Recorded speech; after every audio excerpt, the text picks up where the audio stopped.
Lost in His Own Museum, episode 7. This time we watched The League of Extraordinary Gentlemen with Sean Connery, which is a film I haven't seen probably since a couple of years after it came out. I'd be about the same with that. I remember watching it with my dad. It was my dad's old DVD that I watched last night. So probably similar sort of time, to be fair. I remember not really enjoying it when I were a kid. And then sort of, even though I've not seen it since then, sort of looking back on it with fond nostalgia and been looking for an opportunity to sit down and rewatch it. And this obviously proved to be it. I'm kind of the other way around.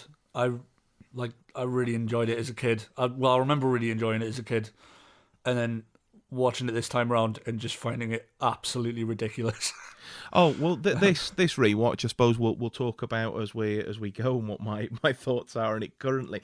But you know, when you see a film as a kid and you watch something and you think, oh my god, that was either brilliant or rubbish. Well, with this one, I just thought, well, I don't get what's going on. I'm not bothered for the setting. Sean Connery's not playing James Bond. I'm not interested.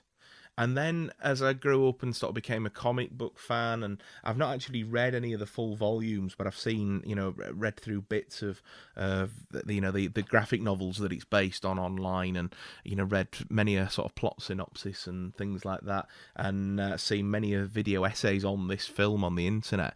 And especially in probably the last 12 months or so, I've thought, I must come back to that and give it another watch. Is it really as bad as everybody says? And, perhaps I'll enjoy it a bit more. And then we watched it this time, and I thought it started great. And I really liked the whole recruiting the the League of Extraordinary Gentlemen. And I really liked the briefing and getting introduced to all the characters. And the briefing scene's pretty cool. Yeah, and then I just thought it sort of maybe went a bit downhill in the third act, just a touch. Yeah, the third act is pretty weird, and just it just gets really ridiculous. It is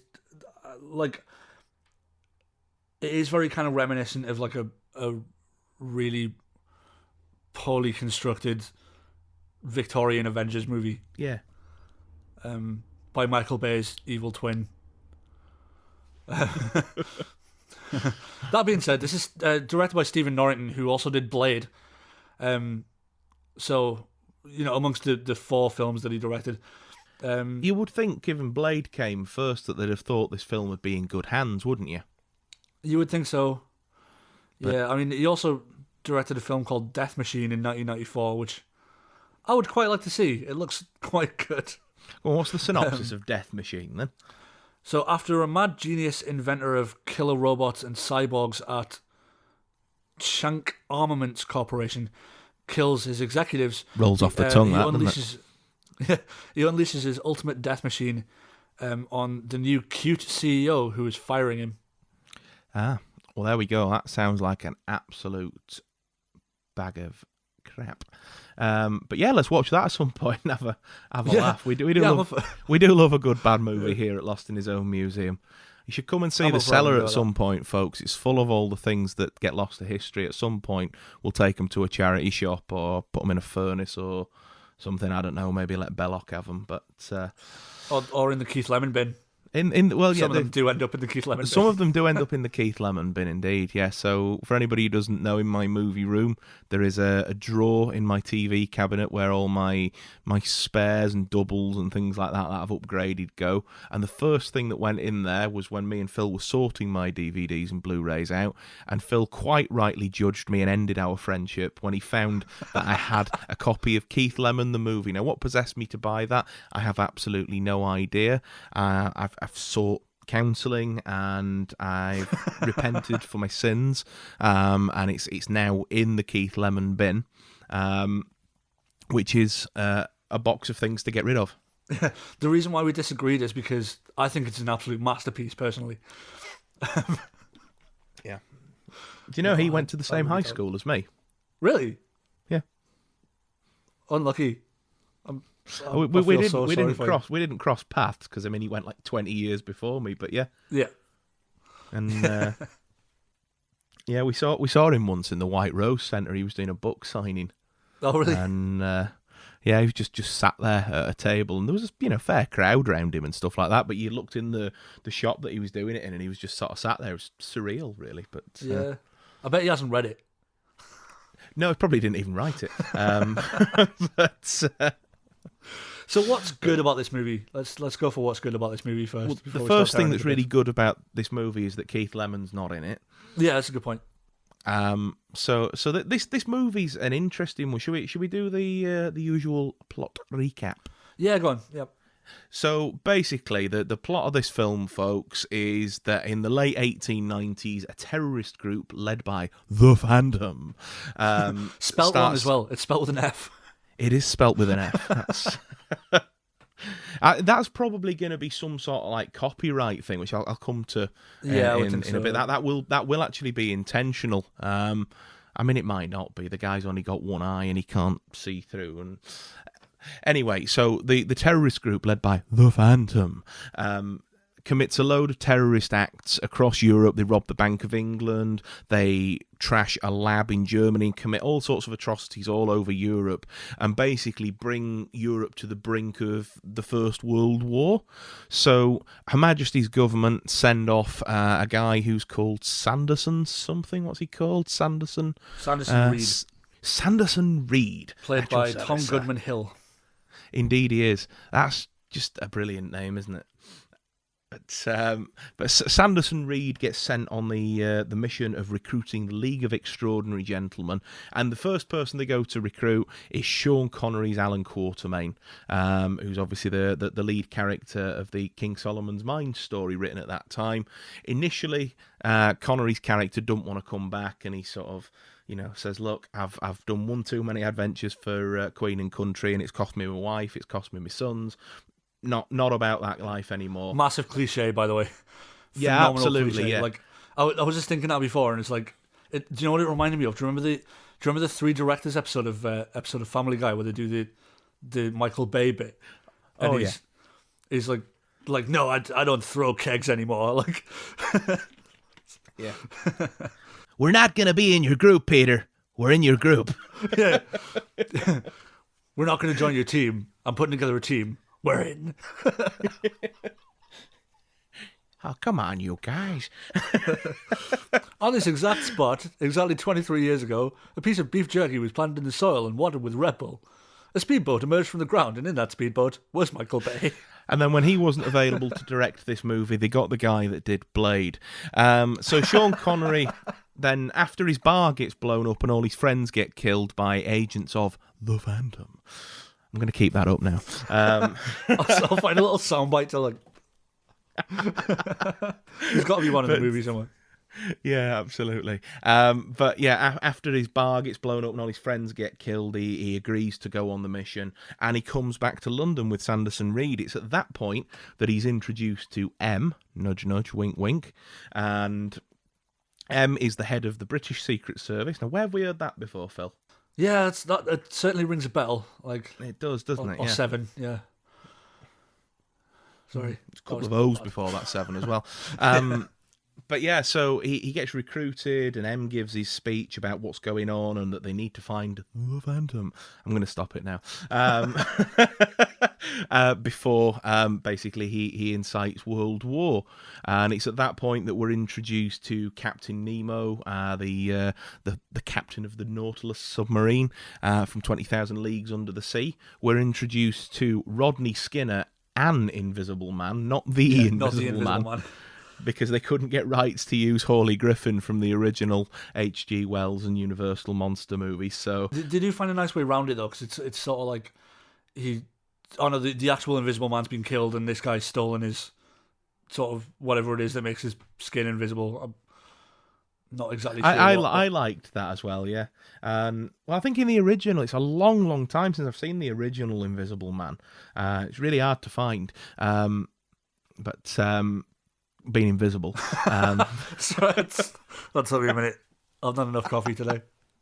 No, it's all right. If you have to explain a joke, folks, it's normally not a good one. But yeah, I think it's like a some sort of a potion, isn't it? Have you seen the newest Invisible Man? No, The one they did with Elizabeth Moss. That's brilliant. Yeah. He's a tech wizard in that one, and it follows his soon-to-be ex-wife, and she's basically been in an abusive relationship with the guy, and it's really really quite a sort of a thriller minute, really sort of suspenseful movie. Would recommend watching it. Okay, yeah, I'll have a go. So the guys in the Justice League, Avengers, Victorian League of Extraordinary Sean Connerys decide that they're going to get together, and then they go to the London Docklands, where they go to recruit Dorian Gray, who is basically indestructible. He can't be harmed because, as per the legend of Dorian Gray, any damage that he receives goes to the painting and not him. And so long as he doesn't look upon the painting, none of the injuries will be inflicted on him. And at that point, Mina Harker's introduced as well, and she reveals that obviously she's worked with Jonathan Harker and Van Helsing, and they battled Dracula, and she's now a vampire, so that brings her skills. There's an ambush on Dorian Gray's house at the London docks where the Phantom reveals himself and gives them the sort of obligatory chance to, "You can join me or die," sort of type, sort of gives that whole speech, and then his goons do the whole sort of firing from above sort of thing. I think they've got them all surrounded, but of course our League, with a bit of help from Tom Sawyer, who's introduced at this point, managed to overcome them. The Phantom, of course, gets away though, doesn't he? Yeah, it's a little bit out of the way because he sort of looks at him and gives Sean Connery a bit of a nod and a wink, and Connery just sort of trusts it to be like, well, this guy must be on our side. Then he just winked at me. Yeah, and he's been shooting the other guys. So wherever he came from, it seems all right. Like, yeah, it'll be right. Let's trust him. Gives him a gun, and away it is. So anyway, once that battle's all taken care of, they go to Paris and they go to trap Mr. Hyde, obviously Jekyll and Hyde, and he's been causing trouble as Mr. Hyde in Paris, bouncing around on rooftops, destroying things, and just being an absolute nuisance to the city of Paris. That's a cool scene. I'll give it. It is a cool scene. That's a very cool scene when they're chasing him. Yeah, and so Connery and Tom Sawyer are chasing him around. They're firing at him, and Tom Sawyer says, "Well, you missed." And he says, "Well, I'm not trying to hit him. I'm trying to direct him." So they end up managing to get him aboard the Nautilus submarine, and at that point convince him to help out and transform back to Dr. Jekyll. So there is everybody in the League assembled, and everybody's there, all ready to go. And the basic plot is Avengers.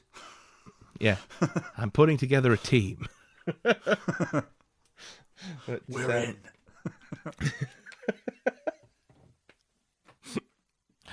We don't seem to be as structured this week, folks. I hope you don't mind. Just chucking in some throwaway Family Guy references. You can't go wrong. Absolutely. So after a nice leisurely cruise around the Mediterranean, the guys in the Nautilus then arrive in Venice, which is where M suggests they go, because there's going to be a world conference of all the world leaders to basically try and get to the bottom of what's been going on with all these attacks and try and stop the world from descending into world war. And because one of the things that they've stolen, like one of the things the Phantom's stolen, is for some reason like Da Vinci's blueprints of Venice. Absolutely, yeah. And they're worried that he's going to use those to blow the conference up, isn't he? Because it'll show them sort of where... I thought that was a nice touch. I love a nod to Da Vinci. I always love a nod to Da Vinci. It was quite fitting, even though it's a passing reference almost. It was quite fitting to the sort of the themes and the tones that the film was trying to evoke. We then sort of, as the League are arriving in Venice, they believe that the Invisible Man's betrayed them because a vial of Dr. Jekyll's transformation serum's gone missing, and other personal effects of the team have gone missing, and there are just sort of clues that there's maybe a traitor amongst them. And it gets set up that Rodney Skinner, the Invisible Man, has betrayed them all, but actually it's revealed in a quick sort of twist that it's actually Dorian Gray who's the villain and is working alongside the Phantom. So the bombs do detonate in Venice, and the League are unable to stop the conference from being basically blown to smithereens. But then again, very Avengers, collateral damage everywhere. Yeah, absolutely. But then Connery sees the Phantom in and amongst everybody and chases after him and reveals that the Phantom is actually M, the very chap that's assigned them on the case. And it turns out that he wanted all of these people together so that he could basically take samples of them to create his own super soldier serum to sell to the highest bidder, and that he's hoping to invoke war because basically war sells. Yeah. Yeah, I mean that is quite a nice touch, the whole because I did wonder for a while. It was like, when he starts to reveal that he's had this diabolical plan all along, and it's like, but why? Like, why would you go the trouble of doing something that's obviously quite dangerous, getting all these people in one place? Is that just like some convenient plot point? So it was nice to find out that there was like a method in there. Yeah, absolutely. He sort of explains it away, doesn't he, really? And sort of goes, well, if you did manage to stop the bombs from going off, I'd still have my samples to sell for the next inevitable war. And if you didn't, then I get my war anyway, and I've still got my samples. So it's a win-win sort of thing. So I suppose in a little bit of a sense, the villain's plot, like you say, it's kind of thought out. He's kind of thought, right, well, at least if I have these guys will get involved anyway if I started doing this. So at least if I have them involved where I want them. Yeah. So it's that sort of a thing, isn't it? Kind of still doesn't really explain what Sean Connery's doing there. No, I suppose not. But he's blessed by the witch doctor, isn't he? So supposedly he can't die. Oh, yeah, I suppose, yeah. Yeah, that was a weird scene at the end. I don't know or not, but surely Zack Snyder took inspiration from this film for the ending of Batman vs. Superman. Yeah, I think so. Because the ending of Batman vs. Superman is the Earth on Superman's grave starting to like levitate and vibrate and whatnot, isn't it? And it's basically the same thing in this film. Yeah, massive spoilers there, folks. Connery doesn't make it out of this one alive. Or does he? But well, he won't be coming back for a sequel, God rest him. So at this point, Connery obviously goes back and tells the others that Dorian Gray is the, basically is the. Actually, no, I'm telling a lie there. Sorry, when they get back to the Nautilus, it's Ishmael from Moby Dick, who is the first mate of the Nautilus, lets the rest of the team know that it was Dorian Gray that was the traitor and not Rodney Skinner. They get back on board the Nautilus, and M's left them a recording disc basically explaining his evil plan in monologue form, which I suppose if you are going to do a villain monologue, it's probably a good idea to record it and not actually be there at the moment, because the amount of times villains come undone because they're like, well, I've been planning my evil plan for years and blah, blah, blah, blah, blah, gets shot or gets caught up in monologuing and, good guys triumph sort of thing. So I suppose that this guy he's trying, isn't he? It's a little bit smarter. It is definitely a little bit smarter. And it's, with the whole Moriarty reveal, like, to be fair, that is something that Moriarty would do. Yeah, it is. I thought that was one of the daftest things in an already very daft movie, to be right honest. Yeah. But basically, they then get a Morse code message from the Invisible Man who says that he's stowed aboard M and Dorian Gray's ship, and he's basically sending them coordinates, which leads the lead to Mongolia. They reunite with the Invisible Man there and then plot to destroy M's factory of explosives.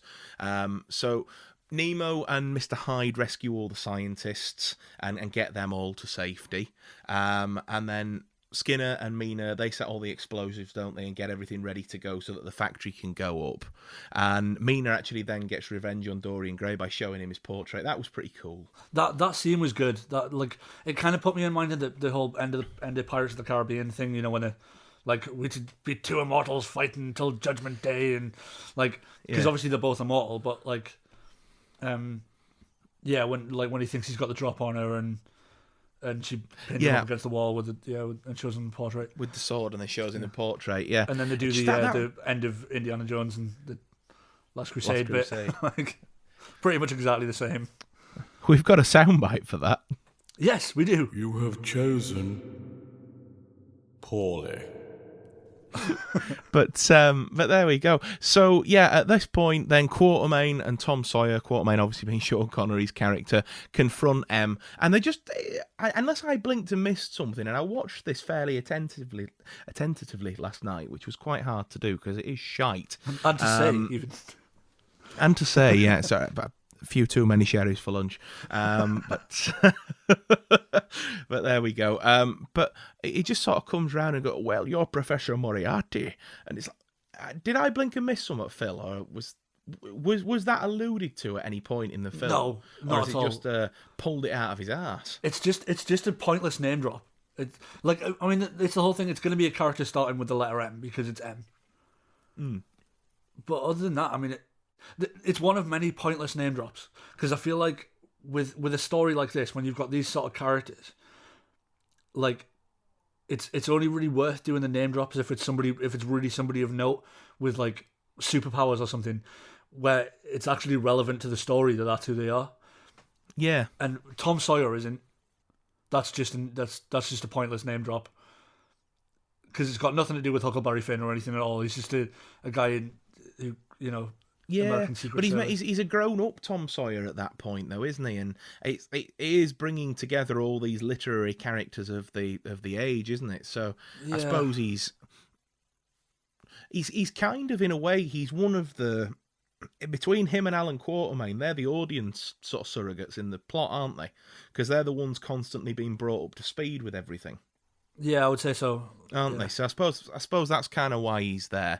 But yeah, Moriarty then reveals that he survived his encounter with Sherlock Holmes going over the Reichenbach Falls. I would have liked to have seen Sherlock Holmes in this, to be fair. Yeah, again, that's it was such a tiny reference that was just that there was just no point in that being there, was there? No. When he does the bit about like he was Moriarty was killed at Reichenbach and I was born, and you're like, okay, so. Like that's James got Bond no kind of relevance did it, to the didn't story. they? Again, it was almost as bad as the Blofeld thing, Inspector. Well, Daddy loved you more than me, so I'm going to call myself Blofeld. No, Luke, I am your brother. Like, did you see that meme from Facebook? And it was the battle in Return of the Jedi, where they're battling in front of the Emperor and Luke's at the higher top ground. of the stairs. Yeah, it is. It's over, Father. I have the don't you say it. I have the high ground. Come here, you little shit.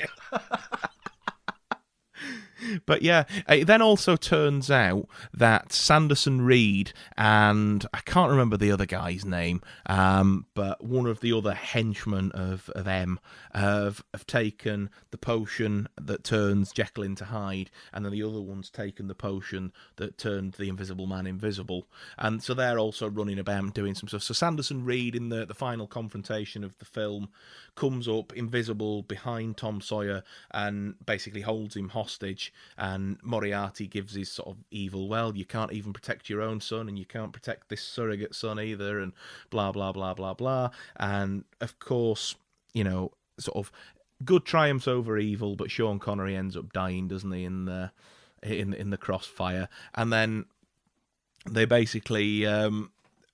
They sort of there's a payoff, isn't there? Then because Tom Sawyer obviously gets away, Moriarty you think's getting away, and then there's a throwback to a scene earlier in the film where Tom Sawyer's been taught how to shoot by Alan Quatermain, and Tom says, "Well, I know how to shoot," and he's like, "No, you know how to shoot American. It's a fire once and hit once." Stuff, yeah. Absolutely. Do you know what I really liked about that scene? And I don't think it'll have been intentional at all, because I don't think there was anything intentional done cleverly about this film. No. But it was the callback to Thunderball. Because Bond goes to the villain's house, Palmyra, and he's obviously not... even though the villains know who he is and he knows who the villains is, they're doing that whole sort of ruse of well, I don't know who you are and you don't really know who I am, so let's pretend to be friends. And Largo's trying to teach Bond how to shoot, and they're clay pigeon shooting over the bay. Yeah. And Bond's sort of like, well, it looks all terribly difficult, and then fires without even looking, shoots the clay pigeon, and no, it isn't, is it? And it's obviously a Connery moment, and it's one of Connery's coolest moments. And it just seemed very reminiscent of that scene, Connery them sort of passing the torch to the next generation sort of thing. I just thought that was it pretty cool. If not intentional, it's certainly a nice nod and a wink to a Bond fan. That's pretty much it. And then you get the sort of the scene at the end where they've buried Sean Connery's character in a graveyard in Africa. The rest of the Victorian X-Men get together and bury him. Yeah. And then Crazy Witch Doctor comes out and starts making fire tornadoes. And then the Justice League will return in Avengers 3. Yeah. So, goodness me, this movie wasn't very good. By Dark Horse Comics. It really was. Let's talk about the cast, though, because the cast is like... The cast is probably one of the strongest points. I mean, this is Sean Connery's final film, and apparently he turned down The Matrix and he turned down Lord of the Rings to do this. That's a bad choice. He apparently didn't understand... He didn't understand The Matrix, and then also didn't understand, but didn't want to commit to a multi-picture series with Lord of the Rings. Yeah, fair. And so he did this, and that was what he said to the director. There's a famous quote of him saying, "I've turned down Matrix and I've turned down Lord of the Rings, but I've accepted your film." And they apparently famously said to the director, "I don't understand what's going on, but I'm going to do it anyway." Yeah, fair enough. That's about where I'm at this point. Yeah, he does well with what he's got, does Connery in this one? Yeah, I've got that down in my notes. Is that one thing I loved about this movie really was Connery's performance in it. There are good things about this movie. I love the opening scene. Tanks are always cool. Yeah. Even though it is very cliche, the retired, reluctant hero pissed off at the Empire sort of thing. Yeah. Yeah, especially when you include like the fact that his son's being killed and he's lost his wife and all that, and it's add an alcohol problem and that's a full blown cliche. Yeah. The Mr. Hyde chase in Paris is pretty cool. It is a good performance from Connery. Do you know what? For what 2002, the CGI is not that bad. Well, I mean, we were sort of talking about this in the preamble ramble. When sort of I watched it on DVD on a 55-inch screen, and then you've watched it on your Mac in full HD on Disney Plus. So I can imagine it probably looked a bit sharper for you. Maybe. Well, you've got a bigger tally than me at the minute. Yes, but our TV tragically died a couple of days ago, so we're currently sitting with an iMac in the living room. Which is interesting. Absolutely, got to find these lockdown workarounds. Tony Curran, I like Tony Curran. I'm glad you mentioned him because I was going to bring him up as well. I didn't realise, I didn't put two and two together, but he's the guy who played Vincent Van Gogh in Doctor Who. It took me a little while before I recognised him because I looked him up because I was like, I know that voice from somewhere. Yeah. But yeah, I mean, he's been knocking about for a while. He's a good character actor. He's a bit of that guy. That sort of his career's just sort of been steadily stepping up and up for the last 20 years or so. He's had a few more high-profile gigs, hasn't he? Jason Fleming was quite good as Jekyll and Hyde. Yeah, Jason Fleming I haven't seen for a while, and he's one of these actors that's just it's always nice just to see him. I was a big fan of Primeval. Yeah, it's one of them, isn't it? Really, where Sean Connery is the draw for this film, isn't it? And whilst the other guys and girls in this are, reasonably big names of the time, I would say that Sean Connery is probably the only one you could say now to the general public and they'd still know who he was. Oh yeah, I think so. Yeah. So it's very much a cast of sort of contemporaries and people who are hot at the moment, sort of thing. I thought that Peta Wilson, who played Mina Harker, was quite good. She's Apparently really good. She wasn't the first choice. They wanted, oh goodness me, what's she called? Monica Bellucci. Yeah, it didn't. I read somewhere Famke Janssen was interested in the role as well. Yeah, and I think a few people either turned it down or scheduling conflicts or whatever. And I think the director might have even told her that she wasn't the first choice, which seems like a bit of a. Yeah, it's a bit of a shame. Isn't it, really? It's not going to inspire the best out of your cast, is there? I wouldn't have thought so. I'll tell you what was nice though. I'm a bit nostalgic about Richard Roxburgh because I remember him being everywhere about 15 years ago. He was one of these people, like a British version of William Fichtner almost. He just appeared all over the place, and he was like TV shows and in bit part for movies and things. Yeah. Yeah, like for anybody who doesn't recognize him, he was the henchman in Mission Impossible 2. Yeah, he was, wasn't he? Yeah. Yeah, that's kind of where I know him from. Besides this, yeah, he was also Dracula in Van Helsing with Hugh Jackman. He played Sherlock Holmes in a version of Hound of the Baskervilles with I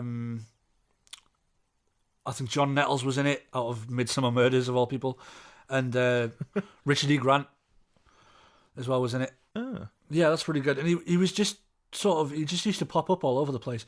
And he's been in a few things recently. Apparently he was in The Crown, but I missed him.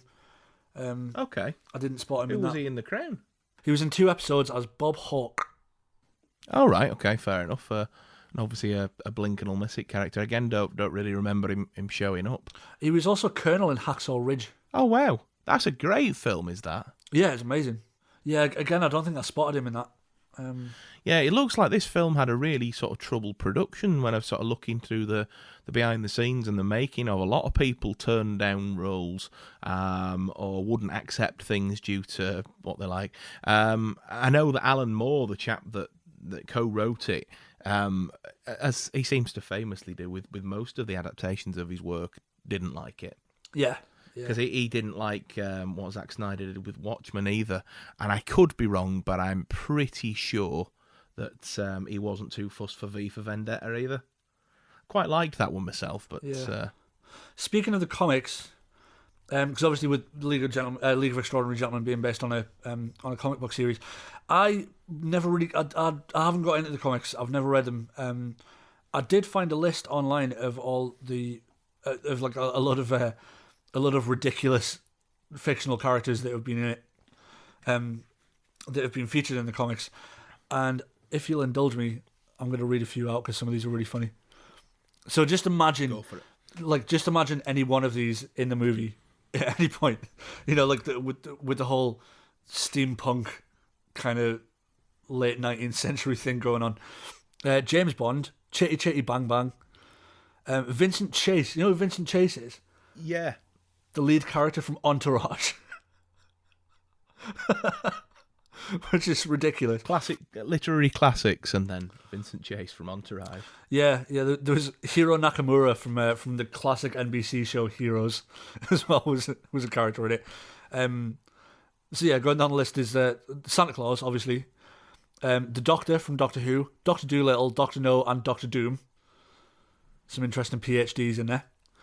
Dracula, Godzilla, and King Kong for some reason. Rupert Bear, Sherlock Holmes, which sort of stands to reason because Moriarty was in it. Jeeves and Wooster from P.G. Wodehouse. Both Jeeves and Wooster. Charles Foster Kane, as in the Amazing lead from Citizen Kane. Cthulhu, fair enough. Peter Rabbit, Mary Poppins, Harry Potter and Voldemort. Captain Horatio Pugwash. Sinbad, Captain Slaughterboard. I've got no idea who that is. I just like the name was really cool. Sounds like a death metal band, doesn't it? Yeah, Spring-Heeled Jack, who was a sort of demonic serial killer in old Victorian London folklore. Jean Valjean from Les Miserables. Mr. Toad, Tesla and Edison, obviously, and Thomas the Tank Engine. Briefly. And I'm guessing like a really steampunk version of Thomas the Tank Engine. There's also a spattering of real historical figures, including Osama bin Laden, Hitler, Mussolini, and the Beatles. So many jokes. Not gonna make them. Yeah, it just yeah. I feel like I need to get into the comics and just find out what's going on here because yeah, I have to say I keep meaning to pick up the graphic novels because they go, from what I understand, they go through time. So the first one is what this is a very loose adaptation of, and I think in the graphic novel there's Fu Manchu in there as well. The Invisible Man is the Invisible Man. Yeah, and I think he ends up being one of the villains, and that's why he dies. So I think that's where they sort of took that from. I'd like to find out how he managed to get away with using Harry Potter or characters from Harry Potter, because I know that famously J.K. Rowling's quite touchy about fan fiction and stuff. She doesn't really like licensing anything. I think what a lot of it is, and again, could be speaking completely out of turn, so listeners, if I'm wrong, let me know on social media, because I would be interested to find out. But I think that a lot of these are like alluded to and things like that, because I know that in the first one, instead of M being... Well, Moriarty, I think he's in it, but instead of M being Moriarty, it's a character called Campion Bond, who's James Bond's grandfather. Oh yeah, I saw that on the list. Oh, yeah, I wasn't sure if... And so, like, when James Bond turns up in it, they sort of say, oh, well, that's Campion's grandson, Jimmy. And then they make, like, references so that you tie it together, but they never explicitly come out and say, that's James Bond. Yeah. They just go... I can't remember, I read a quote, but I'm sure he gets, like, an STD or something like that from being with one too many partners. And there's just references to, like, Sean Connery's version of Bond, and I think they play into the code name bit as well. In that, which obviously is a theory that doesn't actually work in real James Bond, but in that they sort of say that it's a code name given by the League of Extraordinary Gentlemen. Yeah, I thought there might have been a bit of that going on. There's stuff like that, and I can't remember. There's another character that's in the public domain that they basically allude to the fact that Voldemort was that character because they have similar, sort of backstories or whatever. Or I think and then is Harry Potter a character that's possessed or something? So they do things Something like that. Yeah. Because a lot of these characters aren't in the public domain. All the characters that you see in this are in the public domain now. So, anybody could write a script, a book, a comic or whatever with all these characters. And I think it's quite a clever thing to do, really. Yeah, I think it would get really confusing, like super, super confusing. Because it does just boil down to being fan fiction, really, doesn't it? But I suppose anything not written by the creators is fan fiction, isn't it? Yeah, well, that's it. It's the thing about. I remember somebody putting this into perspective for me a bit with Batman. Technically anything not written by Bob Kane's fan fiction. Like any James Bond not written by Ian Fleming. Absolutely, yeah, it is. It's an homage to, isn't it, in the style of or in tribute to. But so what are we saying? Is this one going in the museum? It's definitely not going anywhere near it, mate. It's not going even in the skip behind the museum. I think this one's getting lost to history. Absolutely. So, would you say we have chosen? You have chosen wisely. Yeah, we've chosen wisely with that. That 17% tomato meter on Rotten Tomatoes and an audience score of 44%. So that is poor. It really is quite poor. Mm-hmm. I think it's a real shame that this film meant that Sean Connery had such a bad experience with making it that he retired from acting. Yeah, I think he could have done a lot of really cool stuff. This is the last time he physically appeared in a film. He did a character that I think he did an advert for in like the mid 2000s called Sibylle, and then in 2010, I believe, or thereabouts, he voiced it for an animated feature. Yeah. And then, other than providing the voice to James Bond once more, even though he said never say never again, or never again rather, he came back and they remade From Russia with Love as a video game. Yeah, I just around spotted 2007, and 2005, he provided the voice for that. Oh, 2005, sorry. That's right. But yeah, he provided the voice for that. Loved that game, growing up. Yeah. Absolutely brilliant game. I think it's a shame, though, because he had a small part written for him in Crystal Skull. Okay. And they couldn't convince him to do it. Apparently, it was the only time he ever came close to saying, go on, I'll do it. But right. he decided that ultimately Harrison Ford's character in that was going to be, 20, 25 years older, whatever time had elapsed in between the two films. And he was the senior one, and if he was training up Shia LaBeouf, then what was Sean Connery going to bring to it? Yeah, that sort of makes sense. So yeah, I think it would have been nice if he could have turned up at the wedding at the end of Crystal Skull. Yeah, that would have been interesting. Because apparently they offered, and I don't know about Short Round or Willie, but they offered Salah, John Rhys Davies, the opportunity to film sitting in a green screen room in a chair, sort of doing the bit at the end, obviously, where he marries Marion and everyone's cheering, all the people in the church. They offered John Rhys Davies to do a green screen sat there going, yay, congrats Indy, sort of a thing. And he didn't want to do it unless he could be on set with the rest of the cast. So he opted not to do it.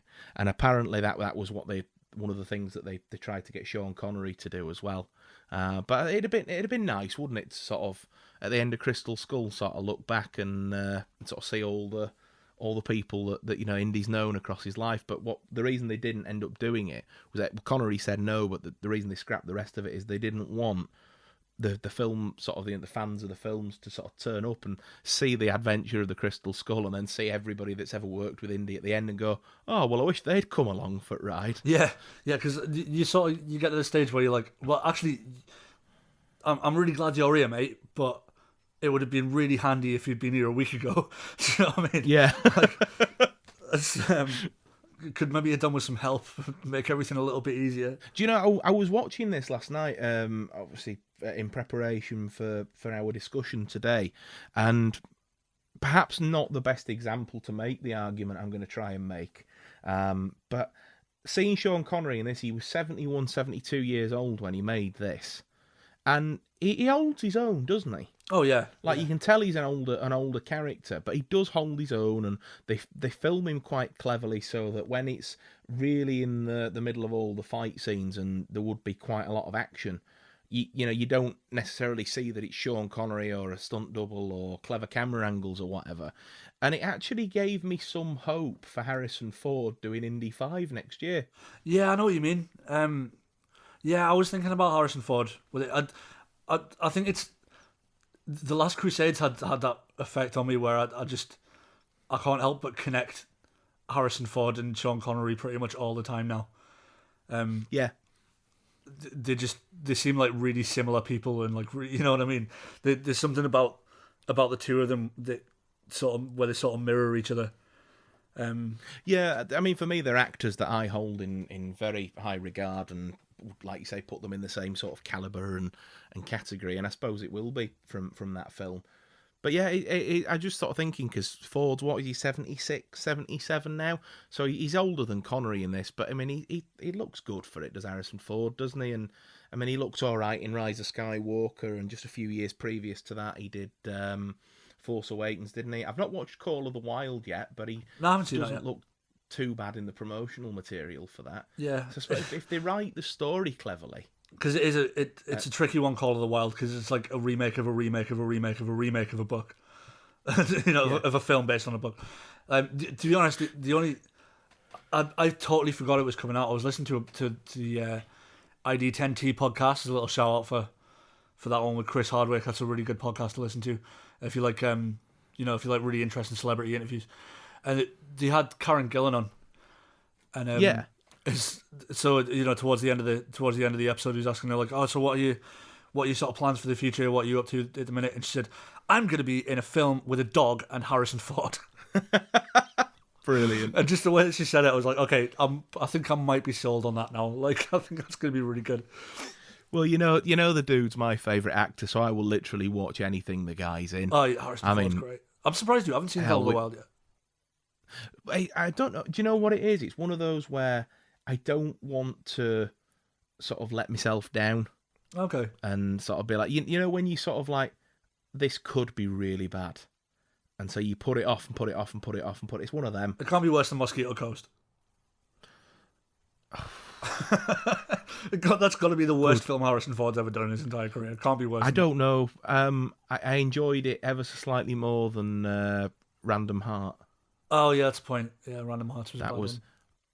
Folks at home, I don't know if you've ever seen this one, but it's Harrison Ford, and is it Kristen Scott Thomas? I think so. Yeah. If not, it's somebody like her, one of her contemporaries from the 90s, and Harrison Ford's wife and Kristen Scott Thomas's husband are having an affair. It is Kristen Scott Thomas. Yeah. Good memory there. They're having an affair. They're having a cheeky weekend away together, flying off somewhere, and the plane goes down. Everybody on board is killed. Now the film sets you up to think, because Kristen Scott Thomas's character is in politics, and she's got a very big re-election campaign coming up, and because Harrison Ford is an internal affairs police officer, and he's got a very big sort of drugs case going on or something at the moment, it sets you up thinking that the plane crash has been fixed deliberately as a bit of a message to these two characters to back off, and you're sort of waiting for the story to come together, and then it's not. It's actually just a story of those two grieving and sort of forming a bit of a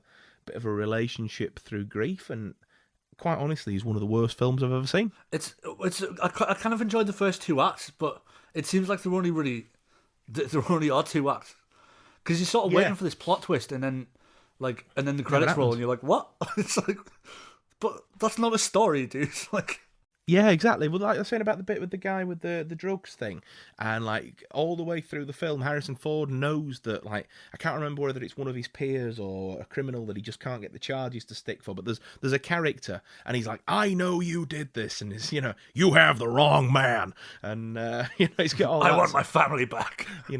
Insert typical Harrison Ford impression here. I will fucking destroy you. I'll make it my mission in life. I don't know why, but that always reminds me of the scene in. Have you ever seen? Is it Long Kiss Goodnight with Sam Jackson and I won't quote it here because even though we're quite liberal with the old swearing, it's too crass for this. But it's the scene at the beginning where Sam Jackson's basically saying if his conviction gets thrown out for being too rough, that he'll pay somebody in prison to have their way with the guy that's been arrested, and it's brilliant. But yeah, Harrison Ford, he's sort of like, he's battling with this guy in a bowling alley at one point, beats the crap out of him and almost gets suspended and losing his job. And like you really think it's going somewhere, don't you, with Random Hearts, and then it just doesn't.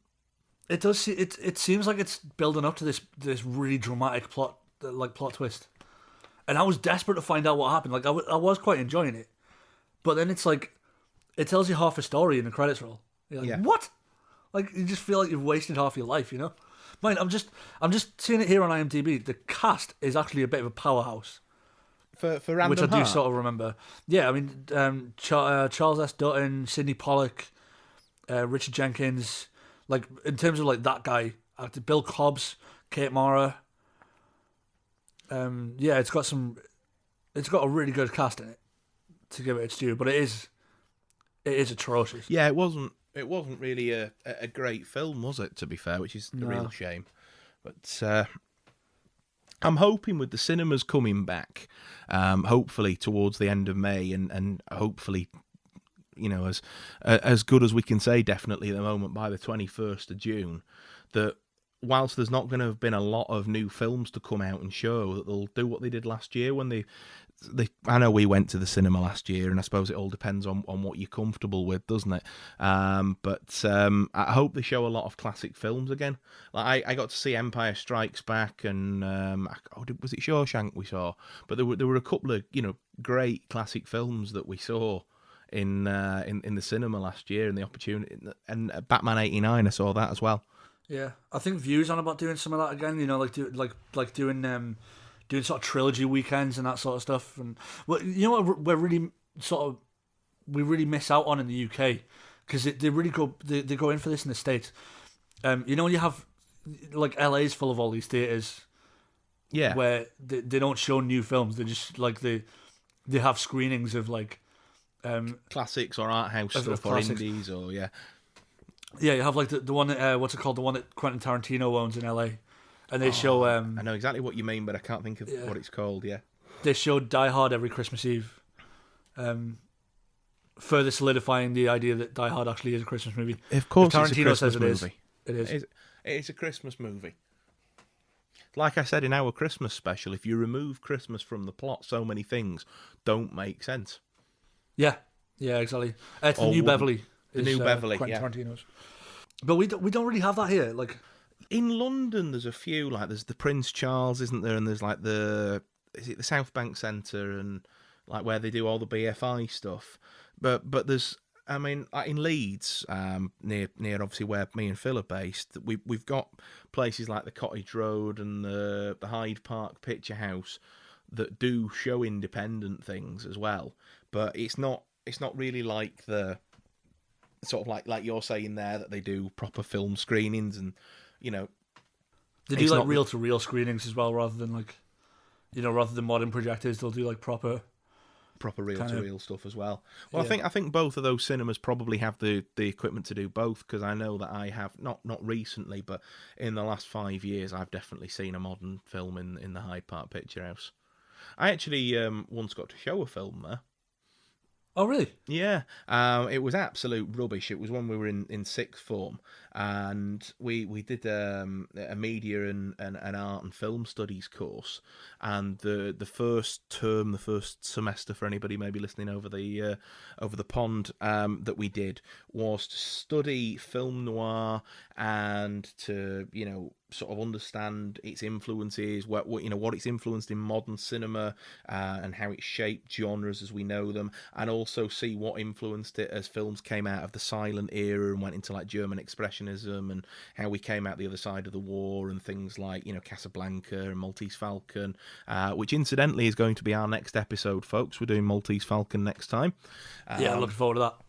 But how things like that came to be influenced by it, and how you've got different types of noir, and then how things like that influence like things like neo-noir that we get now, and all that sort of. So we studied all of that, and it culminated in putting a film festival on at the Hyde Park Picture House. And I can't remember what film was shown after it, but a noir film was shown after it, and. Actually, was it noir? Was it It might have been Dr. Caligari, which is obviously an expressionist film from 1920, I believe. In fact, yes, it was Dr. Caligari, and they also showed the European film Let the Right One In. They remade it US version recently as well. But anyway, we got tasked with making movie trailers for films. Obviously, are never going to come out starring ourselves in the style of a film noir thing. And so me really cool. and my mate Ross and our mate Lyndon and a couple of other lads, we all made individual things, but we helped out and did sort of behind the scenes, and second unit stuff for each other and all that sort of stuff. And we did a film that was largely sort of influenced by the expressionist sort of period, and the plot that we were trying to tell was sort of like the whole look here, see, I'm gonna get you, and I'm a private detective, and all that sort of Sam Spade sort of Sidney Greenstreet, Peter Lorre sort of that type of thing, but done in the style of German expressionism, and sort of with title cards and all that sort of stuff. And That's very cool. It was really great fun to do. It was absolutely crap what we did in the end. I didn't know you'd done that. Yeah, but it was a great experience, and then we got the then breakfast morning radio show for Radio Air and Magic, the local radio stations around here in Yorkshire, to come and sort of host the night. And I can't remember the actor's name for the life of me, but the chap that plays Paddy in Emmerdale and has also been in a few like B horror movies and things like Inbred, also. And they introduced the night, and we did like a few sort of we did like a bit of an awards ceremony, and sort of asked the audience to vote because there were 3 groups and so 3 trailers, and we did like a which one was the best overall trailer, which one had the best story, which one had the best music. I think ours won the music, because I'd been left to that, but yeah, it was really cool to, even though it was an absolute piece of tosh to show a film in a short film in a proper cinema, and get to stand on the stage and talk to the audience about it afterwards. And we got a few laughs in there and had a bit of fun with it. It was probably the highlight of that course, to be fair. But it's a complete tangent, isn't it? Yeah. Just speaking of like awards, the awards thing. So as we're recording this now, like the Oscar nominations have just come out. They have, yeah. You read my mind. That's where I was going. Yeah, we were thinking about doing a special, maybe either like I don't know whether to do like a prediction special before the Oscars. Do you know what? I think that'd be a quite a good idea if we'd maybe do the episode that comes out just before the Oscars. If in our middle section, as we find ourselves now, if we do a bit of a prediction and a what do we think, and any thoughts on the films, because it's going to be a really interesting year for the Oscars. Yeah, a lot of stuff's gone straight to streaming, and there's been some interesting movies that have had to be made kind of on the fly and on a budget, and some stuff that's been hovering about for a couple of years at festivals and that, and hasn't been. Yeah, do you know? I do think as well, Phil, that just simply because of the pandemic and a lot of things being pushed back, like a lot of the big studio hitters that might not necessarily win the best picture, best actor actress categories, but might win in like the cinematography and effects things, like some of your Marvel movies and your big spectacle pieces of cinema. A lot of them have been pushed back to either later this year or next year or even the year after in some extreme cases for things. There's not as much big studio stuff going on. Exactly. Yeah, there's maybe there's a lot more indie. Some room for some smaller productions, some indie productions, that sort of thing. I was chuffed to see that obviously Mank got the love that it got. Our debut episode, we talked about that. We watched it the night it premiered and had a great time with that film. That was an incredible film. And it's Trial been of nominated Chicago... for 10 Oscars. Yeah, and do you say Trial of Chicago 7's done really well so far as well? Yeah, that's had 6. So there's been a few films. Mank's had 10. 6 nominations. The Father, Judas and the Black Messiah, Minari, Nomadland, Sound of Metal, and Trial of Chicago 7 have all had 6. I'm really excited to see Sound of Metal. That's the one with Riz Ahmed playing a drummer, isn't he? And I don't know anything else about it. I've just seen the teaser image of him on the drums, and I'm like, well, that looks absolutely cool. That's just the musician in me speaking, I think. Yeah, with 2 nominations, which I was quite surprised about, is Borat's subsequent movie film, Delivery of Prodigious Bribe to American Regime for Make Benefit Once Glorious Nation of Kazakhstan. Sorry, I had to do the whole thing because it's brilliant. It's really funny. I was watching the nominations earlier on and she read out the whole thing. It was brilliant. It was really funny. I've still not seen it. I've seen the bit where they're having Rudy Giuliani on. Yeah, the Borat sequel's quite funny. But yeah, I mean, Judas and the Black Messiah I'm really interested in seeing. Lakeith Stanfield has been nominated for Best Support, and I really want to see that guy do well. He's so good. Yeah, I think he's an incredible actor. We've seen Mank, Borat 2. The new version of Pinocchio looks terrifying. Yeah, it does, doesn't it? Yeah, it's directed by Guillermo del Toro, so I think it's going to be really weird. It's all in stop motion. Yeah, I've seen little odds and ends of that, like trailers and whatnot. Yeah, there's News of the World, which is Tom Hanks' new movie. Oh yeah, that's supposed to be good. That's gone to, is it Apple? Apple streaming? No, Amazon. I think it's gone to. Oh, is it Amazon? Either way, don't you think it really is sort of, especially with the pandemic, really interesting, isn't it? That Netflix and Apple and Amazon and whoever else might be the big hitters and contenders out there at the moment. It's weird, isn't it, to think that they're being considered as contenders. Alongside... Yeah, we actually get to see more of them. Films being made. Actually see more of these movies. Because the problem is with the Oscars, sometimes by the time the ceremony comes around, the film's only been out a week. Obviously the Academy have seen it months previously. People have seen it at film festivals and what have you. While it's been sort of waiting to pick up a distributor, but I could be wrong, but was it? I mean, I love Parasite. That was my favourite film of 2019. Was that? But I'm pretty sure that only came out in because the Oscars is normally sort of end of March, isn't it? And I'm pretty sure that Parasite only came out maybe late January, early February here in the UK. So there wasn't much time for buzz to be garnered around it. I didn't catch it in the cinema in the end, but it's usually quite a bit earlier. Like the Oscars usually quite a bit earlier, but they've been pushed this year. Yeah, which makes sense because of everything that's going on. Yeah, they're usually sort of early February. But the actual ceremony is going to be on April 25th, so we've got a fair bit of time to figure out what to do yet. But just since the nominations came out today, thought we'd just sort of do a little announcement about that, and maybe we'll do a predictions episode. Like a special once we see more of the movies, because I've certainly got a few more to watch. Yeah, I definitely have as well. I think I'll try and do my best to see the Best Picture nominees this year as well. Should we do some questions? Yeah, I think we should do some questions. I think it's been an interesting one, this, isn't it? We decided what film we were going to talk about, and I don't know if you sort of clocked on, but we always put a topic out, don't we, to our lovely listeners for our. We didn't plan one section. this time; it just sort of happened.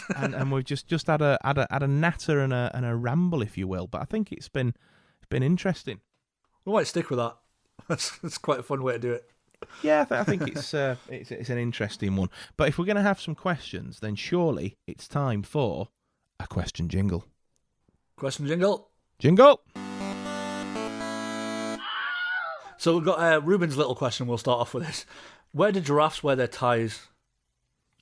Right. So my logic for this is that they wear it at the base of their neck, where equivalent to their shoulders would be. Because if you were to think of us having a 3-foot neck or whatever, you wouldn't wear a tie up here, would you? Because your shirt you collar drape it would over only- your shoulders. Yeah. So to my mind, they wear it down there. It would look comedic if they wore it up here, but that's just because that's how we would wear a tie. Yeah, you'd have to have a suit. You have to have like a long suit tube. You Yeah. have to go past the shoulders, like up the neck. But Ruben, why do you want a giraffe in a tie? Yeah, yeah. I mean, like, surely I think we should test it out on something smaller and closer to home. I mean, there's llamas just up the road from me. Oh, don't say that. I'm coming to steal the llamas. You know, if we made a llama suit, I'm pretty sure that's how they wear them. If by any chance that ends up happening, I didn't do it, by the way. I love llamas and alpacas. Oh, God. Yeah, but, you know, I mean, fair enough, if a giraffe's got a job interview or something, Yeah. you know, I think it's an important question. Well, it is. Yeah. I mean, what sort of a job interview would a giraffe go for? What skills could a giraffe bring? I feel like they'd make good zookeepers. Maybe. Do you know what I mean? Because it sort of used to, like, being around the animals anyway in the wild. And Yes, but I suppose so. I'm just trying to think practically. They're really tall creatures. What firefighters. Firefighters, yeah. I think they make a good firefighter. Window cleaners. Window cleaners, yeah. That was where my mind went.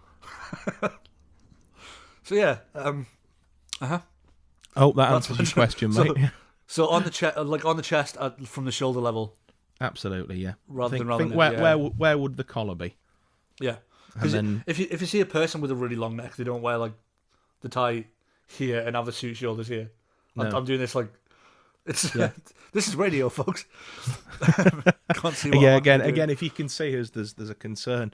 I think we are Yeah. going to do a video special at some point, aren't we?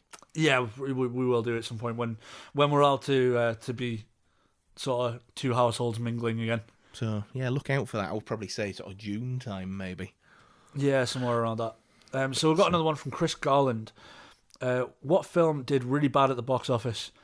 What film that did really bad at the box office do you love and wish had been a hit in a possible franchise? I'll let you go first with this one, mate. See, I mean, the hit in the possible franchise is it sort of became obviously it was part of a franchise anyway. But Solo, Star Wars story, Yeah, it's difficult with that one though, isn't it? Because it's one of those. because of the boycott. Well, it's one of those things, isn't it, where they were never going to win not having Harrison Ford in it. Yeah, And it's weird, isn't it? How, you know, I like to think of myself as somebody fairly relaxed when it comes to recastings, and I'll give everybody a shot at least once, and then if I don't like it, fair enough. But I even have to say I found it really difficult as a fan when they were like, right, well, we're making a Han Solo movie, but it won't be Harrison Ford. I'm Yeah. like, well, that's not going to be Han Solo then. And I was quite ashamed that I jumped on the whole sort of, in my own mind at least, the whole bandwagon of, well, it's going to be shit because it's not. And then actually, me and you went to watch it, didn't we? And yeah, it's not the best Star Wars film, but I did enjoy it. I enjoyed it. Yeah, I mean, like it's sort of coming off the back of Rogue One because you know Rogue One was the Yeah. first big sort of outside the trilogy format. Rogue One was fantastic. Yeah, I love Rogue One. Yeah, I mean, I really, really liked the 2007 remake of Invasion of the Body Snatchers, just called Invasion, and Daniel Craig and Nicole Kidman. I don't know that it have maybe worked as becoming a franchise, because I think it's sort of the stories are one and done, but I do wish it had got more love. It's obviously not the 50s original, nor is it the fantastic late 70s one with Donald Sutherland, but I do think as a sci-fi horror remake, it stands up reasonably well, and thought that it should have done better. Have you any more? I had Battleship for this one. Oh, yeah, based on the old game, yeah. Yeah, I quite enjoyed it, and it was really silly. It was really, really silly, but I don't know. There was something about that film that I really enjoyed. The recent Doolittle as well. See, I haven't watched that yet, so I can't really pass any sort of judgment on it.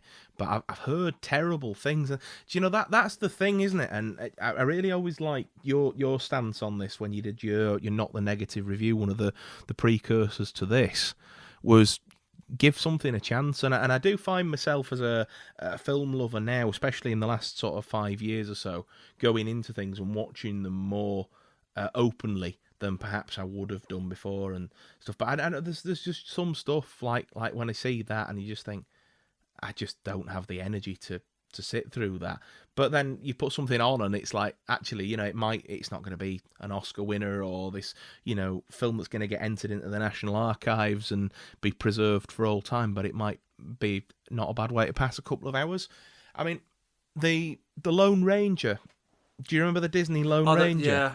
I couldn't get on with that. Well, I didn't mind it, but I quite like the sort of whole sort of, superheroes in the Old West, like Zorro type, Lone Ranger, that sort of thing. I just think it's a cool thing, and I think it's a shame that it was a poor film. But it would seem like a wasted opportunity, especially having Johnny Depp in it. Yeah. I think it's a shame that perhaps they didn't maybe try and do something a bit smaller for the first one and then try and go sort of grandiose for a sequel. And yeah, I mean, there's loads of films, isn't there, that have bombed over the years or have done critically poor that could have been. I can't think of any more sort of off the top of my head without maybe going and looking at a list or whatever. Well, I mean, it's what creates good cult movies, though, isn't it? Yeah, I suppose these sort of films might come round into their own again in time. Chris also asks, what's your favourite James Bond weapon or gadget? And no, you can't pick Dave Bautista's fists, even though they are lethal. Do you know what, mate? I wasn't overly impressed with Bautista in Spectre. I wasn't, to be honest. I thought the train fight was interesting, but it really just reeked of From Russia with Love or Spy Who Loved Me. And the whole I've got metal thumbs or whatever's supposed to be going on there where he takes the guy's eyes out. Well, it was different, but then he was useless. And like when the thing gets him round the neck and then he gets pulled out of the train, he's just like, oh, shit. And it's like I was expecting him to come back in the third act, and I don't know whether they were sort of, planning to maybe, I don't know whether he's going to get a cameo in this or whatever, but as when I say this, I mean no time, but it just, I don't know. Favourite Bond gadget? I'm just trying to think. I love all the silly stuff in Q Branch where, like, in Octopussy, he's got the floating tea tray and it sort of, he puts it on the server and then it flies down and takes the mannequin's head off and he's like, well, get that ready for the tea party. And then they've got the, the stuff like the revolving sofa that eats people and all that sort of stuff. Yeah, they've got the ghetto blaster. I had that written down. I love that one. We call it a ghetto blaster. Yeah. I like some of the stuff that seems practical. Like in License to Kill, Q turns up and he's like, well, if you looked at this, you'd think it was your luggage, camera, toothpaste. Got that written down as well. Whatever. But, it's actually the toothpaste is C4 and the camera's a gun and, it can be reassembled and stuff Cigarettes like that. Cigarettes or detonator. Yeah. Stuff like that. I quite like the exploding pen at this point. I do still go in for the exploding pen. Got that written down as well. I don't know. This is a great minds think alike here. Yeah, there's so many, buddy. I mean, the rebreather from Thunderball would be a great little gadget to have. The mini scuba thing that he puts in his mouth when he's swimming through the shark tanks. Yeah. Do you know the CIA actually wrote to Eon Productions and asked them how it worked and how long Sean Connery was able to breathe underwater with it for? Oh, really? And they wrote back and said, well, however long he can hold his breath, it's a prop. It don't work. Yeah, it's just a pen or something with some rubber bands on it. Yeah, I'm just trying to think, what gadgets has he been given? The magnetic watch in Live and Let Die is pretty good. He, obviously he uses it at the end to get the exploding air canister, and I know it's a bit cheeky, but where he's undressing the young lady at the start with it, and she's like, and he uses James, the watch. Yeah, you're such a soft touch, and sheer magnetism, darling. It's all that sort of. Yeah. I don't know what have you got, mate? I think I've just been through every film there, but I had the grenade pen, the camera gun and toothpaste, and the ghetto blaster. Excellent. But the Walther PPK, yeah, is I think it's just because it's such an iconic thing, and when you look at sort of, this is why like 90s fashion doesn't age well, which is one of the reasons why I think that Pierce Brosnan never got a fair shot. Because when you look at stuff like Aston Martins and nice suits and the good watches and the stuff that's always cool, except in the 90s when it wasn't. Yeah. So then you have to have a BMW and a Walther P99 and it's the PPK is the Bond gun. It's the quintessential Bond gun, isn't it? Really. Yeah. Yeah. The 90s Bonds. Well, I love GoldenEye. I really love Tomorrow Never Dies. I'd say Tomorrow Never Dies, and I think it's probably my favourite Brosnan one. There's really not much in it, but I do think that Brosnan possibly did get a bit of an unfair deal, but not with his last two. I'd say that he had his challenges with GoldenEye and Tomorrow Never Dies, because GoldenEye's written for Dalton, so straight away you've got to make your Bond work like somebody else's Bond. And he did it fantastically. And then Tomorrow Never Dies was hurried out because of the success of GoldenEye. But then when Titanic came out and just dominated everything, they didn't think to push it or add more time to make sure they had the best film they could possibly have. They went head to head with Titanic and then wondered why, in comparison, it didn't do that well. Yeah, why it didn't do that well.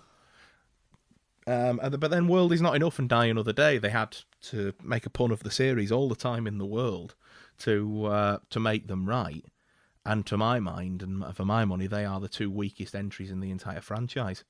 Yeah, I think so, particularly Die Another Day. Yeah. I'm just trying to think. I suppose one more gadget for you, Chris. I really love the attaché case from Russia with Love. Oh, yeah, that was a fun one. Yeah, I don't think there's anything too special about it, in terms of being grandiose and being over the top Bond, sort of like Roger Moore, Dalton era. But like for an actual spy, I like the knife shoes as well. Oh yeah, I like the switchblade shoes. Yeah. But doesn't Lottie Lenya look like an absolute clown dancing around that hotel room at the end, trying to stab him with it? It's not a practical weapon, is it? Oh, absolutely. Unless the bit at the beginning where she gets Kronstein in the leg, where he's we do not tolerate failure number 6. He's doing all that, and then it's good for that, but it's not good in a battle. Is it? Hey, hang on a second, mate. Just let me take my loafer off and. If you've got some martial arts training and you're really good at kicking people, it will probably be all right. But I was going to say, because she's brilliant, is Rosa Klebb, but at that point, she's not graceful. No, she's not. She's probably like a 55, 60-year-old woman at that point, and it's like, but it's not ideal. But hey ho, we digressed a bit there, Chris. This is what happens when people talk to us about James Bond. I'm a James Bond nut, and Phil's not far behind me, and. It just descends into 00 madness. So we've got one from Ellery Fiddler. We do. And I think this one's for you mostly, is how do you choose what films to upgrade from DVD to Blu-ray? Now then, Ellery, mate. So Ellery is one of my subscribers and regular viewers on YouTube, and he's also been listening to the cast as well. Thanks very much for your kind words, mate. We do appreciate them. So... I don't necessarily always have method to my madness. I primarily collect DVDs still, and the reason being is that 9 times out of 10 I'm happy enough with the quality of things that I watch. When I come to get things on Blu-ray or DVD, favourite films is definitely a big one for me. So just in this last 12 months, I've got 4K and started to do that. The first films that I bought on 4K were the first 4 Batman movies, the Burton Chewbacca era, and then the Nolan trilogy. And then I also got the James Bond ones that have been released so far, the Daniel Craig ones, and I also got Star Wars. So they're probably my favourite franchises, wouldn't you say, Phil? Bond, Batman, Star Wars. So those ones, whenever there's a new format, whenever I move to that format, they'll be the first ones I always get. And then I suppose really for Blu-ray, if I watch a DVD, and especially as TVs get bigger and picture quality gets better and that sort of thing, if it looks bad, then I'll look for a better copy of it. If it's something I really enjoy watching on DVD and think, actually, this is going to be something I'll come back to fairly regularly, I might upgrade it. But then also with our fantastic YouTube movie community as well, I watch a lot of videos from a lot of my peers and also people that are sort of in the sort of the levels above me, in with channels with tens of thousands of subscribers and things like that. And I take a lot of influence from them as well when I'm watching pickups and reviews and things. And quite recently, I watched a channel called Movie Collector. You might know them. I think the chap's called John that runs it, and he's got a home cinema and proper home cinema. I was telling you about this before, Phil. The guy's got proper projector set up and proper cinema chairs, and the walls are all curtained, and he's got like the 7.1, a real spectacular home cinema setup. Like proper home cinema setup. Yeah, proper jobby. And he was reviewing Superman 78 on 4K. And even though I've had the Blu-ray for years, he sold me on the 4K. And I'm like, well, I'm going to get that. So I went on Amazon, ordered it, next day delivery, popped it in. Job's a good one. I went through a phase when I first sort of jumped on the Blu-ray bandwagon about a decade ago of, right, I'm only going to buy Blu-ray. And I bought, when you buy like curiosity titles and you think, yeah, go on, I'll give this a watch. And so there's a few things that have been in the collection, like Keith Lemon, the movie, and things like that, you buy, and it's like, wouldn't in my right mind now buy that on Blu-ray, if buy it at all, and things like Netflix and Amazon are wonderful places to check out curiosities before committing to buy them. But yeah, I don't necessarily always have sort of method to my madness. If something's on a good deal as well, then I'll do that. Yeah, I think it really just sort of depends sort of what's going on, really. I would say the biggest ones are my favourite films will always get upgraded.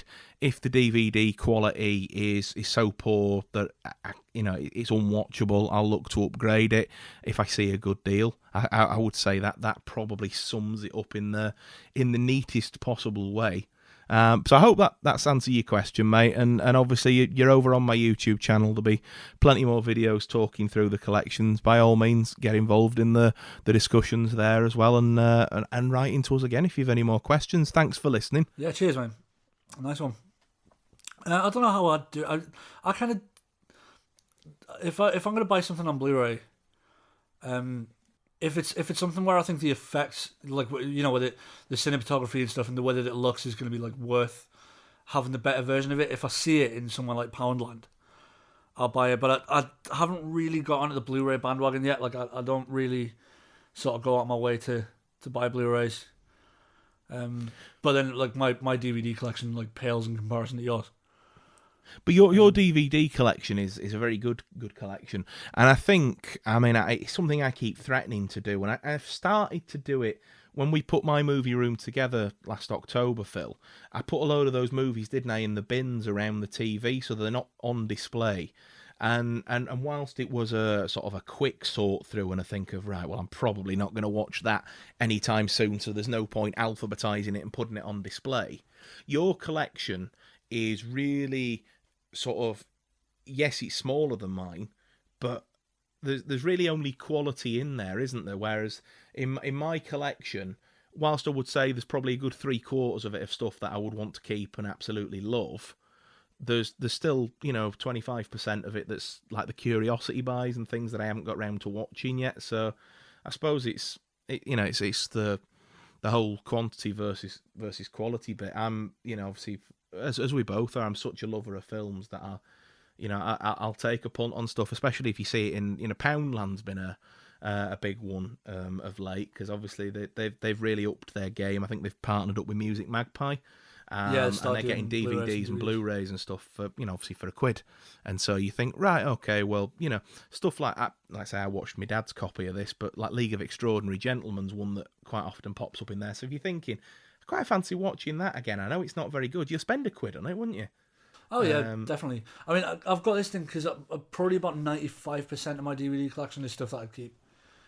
Yeah. There's about a sort of 5% margin for stuff that's not great that I would shift to sort of make room for more DVDs. But yeah, I mean, like I need to get back onto collecting again once I've got some more space.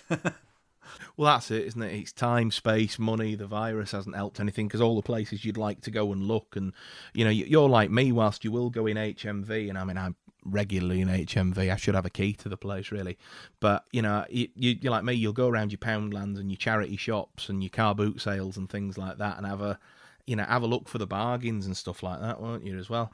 Yeah. 'Cause I've been thinking about not downsizing the collection per se, but sort of like, especially some of the ones that are like in the bins and stuff. You can get the DVD cases now that aren't like the plastic ones. Like the pull one off a shelf and show your standard DVD case or whatever. But you can get them where they're almost like a plastic wallet that you'd put in a file. And it's got space for the artwork, and then it's got a sleeve for the disc that's protected. But instead of it being, a couple of centimetres or whatever it is across there on that, it's literally no thicker than, a piece of card. Because it's the thickness of the disc and then the sleeve round it. And you can get bulk packs of 100 of them for 25 quid on Amazon or whatever, and they seem to get quite good reviews. So, as such a time comes where maybe I think, right, well, I would want that in the collection, because for me, with collecting, I do love having a small archive of films. And I'm not entirely sure where that comes from, but I always love going to the... It's kind of like a library that you've got already, isn't it? Well, yeah, I mean, there are people, especially in the YouTube community that I'm part of, with much bigger collections than what I've got. But I suppose it's all categorized and alphabetized, and I suppose it is in a way a small library. But I've always liked going to like Blockbusters and Choices, which was another UK equivalent rental store, and browsing through the titles and stuff. And I even still now with streaming and stuff like that, and most films at your fingertips sort of thing digitally, I still much prefer going to the shelf, pulling the case off, putting the disc in, and the whole carry on that goes with that sort of thing. But as the collection gets bigger, I like buying from shops, and the process of actually buying them as well. I mean, I had this thing with the James Bond ones, because I've just recently completed the collection of the ones with the 007 spine, and it was one of those where I like the hunt. Do you know what I mean? I could buy them online, but I like going out and finding them, and there's a couple that I've bought online to complete the collection, just because I couldn't find them anywhere else. But it's I like the act of going out and looking for them. Well, yeah, no, I agree as well. And funnily enough, the Bond ones were, I mean, it's years ago. I did that when I bought the DVDs and stuff like that. But the hunt of, like you say, finding them all at a decent price and all that sort of stuff is brilliant. And I think a lot of it's been lost, especially with COVID. For me, the collecting thing is, I fancy watching. When we rung mother-in-law other day, and she's, I'll just turn the telly off. Oh, what are you watching? Watching the end of Starman. Jeff Bridges and Karen Allen. And I was like, oh, I haven't got that. And right, fancy seeing it. 2 minutes and a couple of clicks later, it's in my Amazon basket, and it arrived yesterday.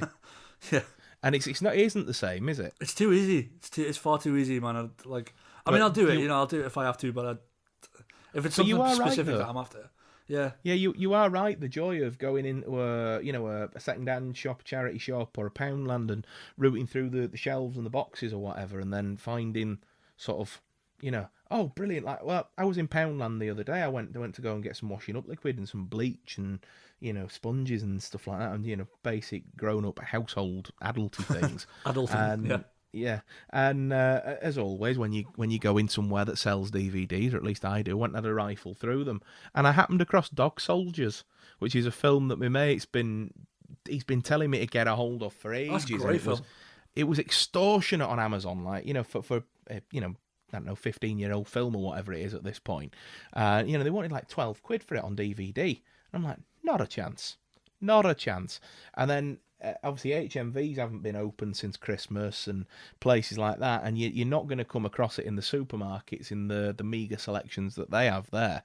And so I was over the moon. I was going through the shelves, and thinking, right, okay, well, there's, all the usual ones there. There always seems to be a copy of Quantum of Solace. There always seems to be a copy of Pirates of the Caribbean.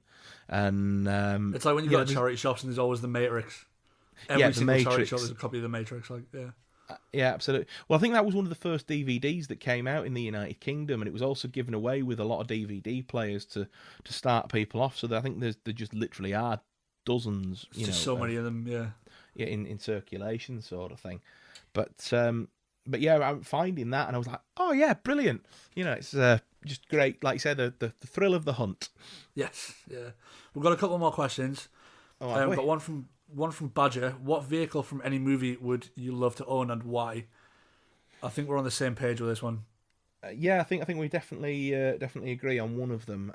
Just purely for childhood nostalgia, and because I love camper vans, I would absolutely love to own the Mystery Machine from Scooby Doo. It's got to be the Mystery Machine, right? Yeah, because they're never not cool. Like VW campers are always cool, and they're rare now. You can't get them for love nor money in decent condition. Like, well, you can unless you pay through the nose for them, but they're certainly not as commonplace. Other than if you start going to VW rallies and camper van rallies and things like that, then they're 10 a penny there. But people don't tend to sell them because if you look after them, they just go and go and go and go, don't they? But yeah, the Mystery Machine just would be brilliant. Thinking of something that realistic, because obviously you could get a van and paint it up like the Mystery Machine. Thinking of something from a movie that if you could bring it out of the movie and have, I think the Time Machine, the DeLorean from Back to the Future, would be brilliant. Even if it didn't go back in time, it's still just a cool car. Like, do you know it was never considered a cool car until that film came out. It was an absolute atrocity, wasn't it? And he is one that regularly got ridiculed and stuff. And you see Jeremy Clarkson and the likes of whenever it gets mentioned, ridiculing it. But I think if I was going to have a DeLorean, it'd have to be in some magical, mystical circumstance where it's transported out of Back to the Future land and it does everything that it needs to do. I'd have to have the one from number 2 though, where it can fly and it's converted to run on recycled materials rather than atomic energy. Yeah. Doc, you can't just walk into a store and buy plutonium. Did you rip that off? But yeah, I think I'd probably I would like a Bluesmobile as well. What would you go and see? What would be the first thing you'd go and do if you had the time machine? If I had a time machine, obviously, if you had the Bluesmobile, you'd get the band back together. But but I'd get the band back together before it started. Yeah, I'd start again. Oh wow, I don't know. I live in constant fear of time paradoxes. So the obvious answer is I'd go back and kill Hitler or something, but then I wouldn't have a reason to go back in time and kill Hitler in the first place. No, I mean I was thinking about this, and I was sort of like, well, I'd go back and maybe try invent Skynet or something like. Yes, and so Phil listened as the robot explained the horrors. I can't remember what Sarah Connor says in that voiceover there, but you get the idea. No, I'd go back and see what really happened in Roswell, New Mexico. But knowing my luck, I'd end up crashing and I'd end up being the bleeding alien. Yeah. I can't remember what that paradox is called. It's when it's the same as the thing where you go back in time to find out how a house fire started, and it turns out that you started the fire. Yeah, it would. We are planning on doing a time travel special at some point. We are going to do a time travel special. We're gonna go over all the worst time travel mistakes in film history. Paradoxes. We're going to ruin some movies for you. I can't help it. I'm a big fan of time paradoxes. I'm scared stiff of them, but I love to find them. It'd be really good debate, though, wouldn't it, to be able to sit there and try and sort of fix them and be like, right, okay, how can you make this work? Well, you can fix a lot of them with it if you assume that it's an alternate universe, like the whole Skynet thing. To go back in time and when the T-1000 comes back, they only build Skynet because of the part of the T-1000. Yeah. But without Skynet, the T-1000 would never have been there. So if it's an alternative universe where in the first universe, Miles Dyson's created Skynet from his own imagination. Yeah.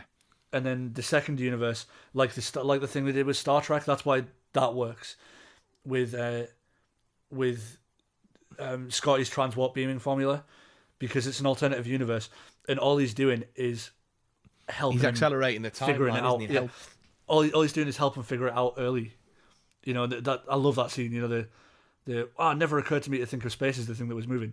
Like, if you assume that it's like that with Skynet, it works. But otherwise, it's an idea without an inception. Yeah, absolutely. Well, we mentioned this before when me and you had a natter on the phone the other week, and we were sort of saying about the H.G. Wells Time Machine, the remake at least, with Guy Pearce. And the only reason he makes the time machine is because his wife keeps getting killed.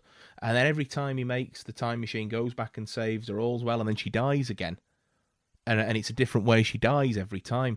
And then he eventually comes to the realization that if she doesn't die, he won't have a drive to make a time machine. Yeah, and it makes sense because that's, it's the kill Hitler paradox. Yeah. It's like you wouldn't have the motivation to go back and do it in the first place. Because there's a few different ones. There's the kill Hitler paradox. There's the grandfather paradox, which is if you go back in time and kill your own grandfather, you would never have existed to go back in time in the first place. The bootstrap paradox is the inception of the idea one, like Skynet. And I can't remember what the house fire. I think it might just be called the house fire paradox. When you go back in time to find out how a house fire started, and it turns out you started it.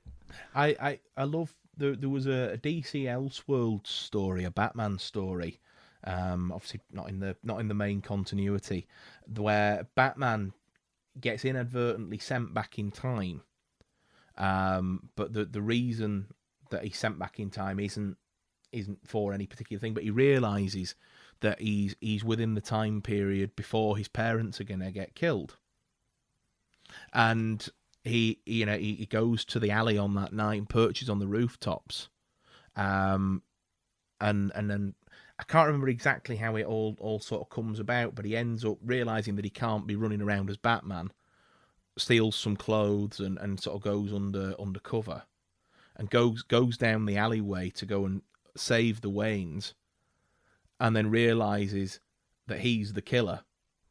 Oh, okay. Yes, that's like the house fire paradox. Yeah, exactly. Yeah, so everything sort of he ends up having to kill his parents, and I can't. There's more to it than that, but there's the stakes of if he doesn't do it, something will drastically go wrong somewhere else, sort of thing. But that's not so much of a paradox because that actually does kind of work. Like there's no way to like. It's not like something you'd say to a computer in Star Trek to make it explode. Like it's a to the second reference to Star Trek in as many minutes. The burning house paradox kind of works because there isn't anything to stop it from happening. There's no kind of like, if it happens, then you wouldn't have the motivation to go back in time in the first place or any of that. Yeah, it's because he was already there, I suppose, that sort of removes it from it. But ultimately, that story ends up with Batman becoming the Joker. Oh, wow, okay. Because he basically ends up going crazy from the guilt of having to kill his parents to make sure that whatever cycle of time keeps rolling round, and just goes completely crazy, and then ends up battling with his younger self later and falling into the acid. And that'll make a really good movie. Yeah, and sort of them being basically why Batman and Joker are two sides of the same coin, sort of thing. Okay. But I remember being right taken with that story as well. Yeah, that's really cool. I'll have to check that out. But time travel's an interesting one, isn't it? We'll have to do a time travel special. Probably like we'll do it like a couple of months ago. We'll see what happens. Yeah. Sorry. Yeah, absolutely. Yeah. I had to do a time travel joke. That was awful. I'm very sorry. Yeah, I think I'm free in December. Yeah, 2018. Yeah. We've got Ruben's big question, just to finish off, and he writes, "You've been offered the chance to be a voice actor for any animated movie character you want. No one else has already voiced them. Who would you want it to be, and how would you do the voice?" I'm going to disappoint you, mate, because I ain't doing any voices today. I don't know. It's difficult, is that one, mate? Because if it's a character that nobody's already done, I've got to come up with somebody from new, and then create a persona for them. I don't think that's necessarily it. I think it's just because it can be any character that's in any already existing movie, but like the person who did the voice isn't there anymore. It's you. Well, I suppose if I was doing one from scratch, I'd love to be a Scooby-Doo villain. And you could sort of do all the whole sort of "you'll never catch me," and all that sort of silly stuff. And then And I would when have it gotten turns away out, with it too if it wasn't for you meddling kids. yeah, exactly. At the end, when you unmask me, and it turns out I'm just some real dweeb of a guy that really wanted to do something, you could use this sort of a voice there. Yeah, I would have gotten away with it too if not for you meddling kids. And he said he wasn't going to do voices. Look what we've done.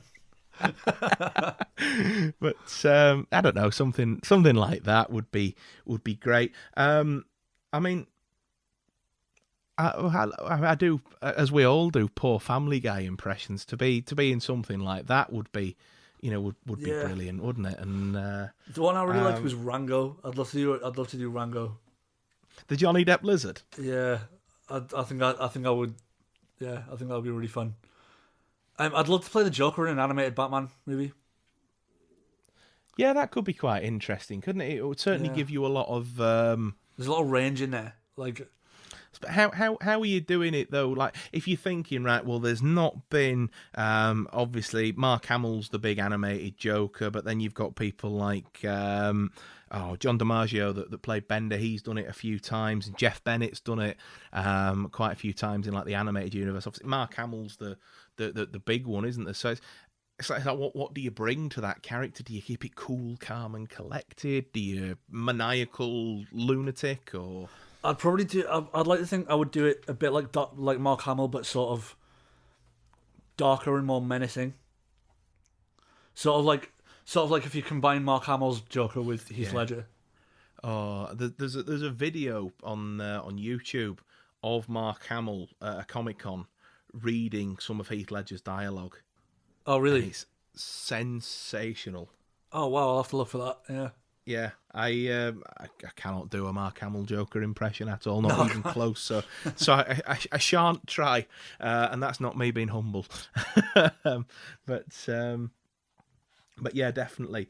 I don't know whether he still has a channel or not, but there was a guy who went by the YouTube name of Lord Jazar, and he was a really good Mark Hamill Joker impersonator, but he could also do, I forget the voice actor's name, forgive me, but the guy who did Two-Face on the Batman the Animated Series as well, and he could also do a really good Two-Face, and he used to do scenes between the two of them, and that was always fascinating to watch. I don't know whether the guy still has a channel or not, but yeah, that was. I think that'd be what I'd do. I think I'd probably want to be in like Scooby-Doo or something like that, and do something like that, and then providing incidental voices in things would be hilarious to do. Yeah, I think that would be fun. Like having like an array of characters by one person. They like a lot of stuff in Family Guy. Where you See, get like a... I know why Rubens asked us to do this, because he told me a year or so ago that he helped somebody out with something where he got asked to basically do a version of Irish Bugs Bunny. Okay. And he gave me a little sample as we were on the car, either to or from a band practice, and it was hilarious. And then we went into a stewie off. And his stewie is absolutely fantastic. I think mine's really passable, good. But it's really great. His is really funny, yeah.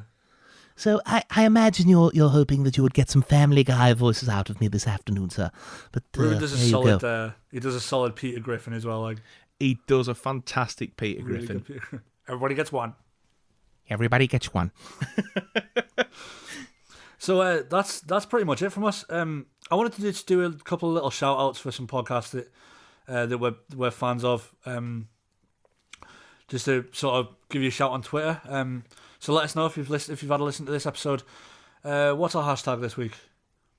Our hashtag this week, I think we should sum up.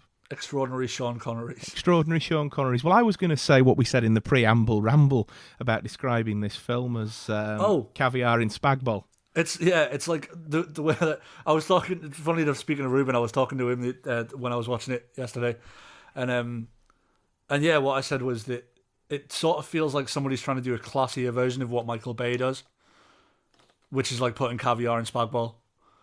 So, which we might call the episode that. So hashtag caviar and spag bol. Hit us up if you've seen it. If you've listened to to the whole episode, give us a shout with that. Just want to give a couple of let us know how. Yeah, because that would be really helpful for us to know. Just want to give a couple of shout outs to other podcasts that we're fans of. So the Spy Hards podcast, two guys chatting about spy movies, mostly a lot of James Bond, and the Bond movies and all of that. They're really good, really interesting. The Retro Cinema podcast is really good as well. The F and Nerds podcast, which I've been listening to a lot lately because they've just done a big sort of recap episode by episode of WandaVision, which has been brilliant. So if you're watching WandaVision, have a listen to the F and Nerds podcast as a sort of companion to it. Those guys are really good. They really know their stuff. Kids of the Past podcast as well. And of course, as per usual, Going Jack with Ruben and Rich McDade. Are you sure you want to give them a shout out? Yeah, why not? They've earned it. They have. Great set of lads, seriously. Go and give them a listen. So thank you very much for listening this week. Next week we are going to be doing... Well, so next week, sorry. In the next episode, we're going to be doing the Maltese Falcon. We are indeed. Really looking forward to going back and watching this. Yeah, I haven't seen Maltese Falcon for a long time. So yeah, really, really looking forward to that. So until then, remain indoors, have a pleasant apocalypse, and we'll see you next time.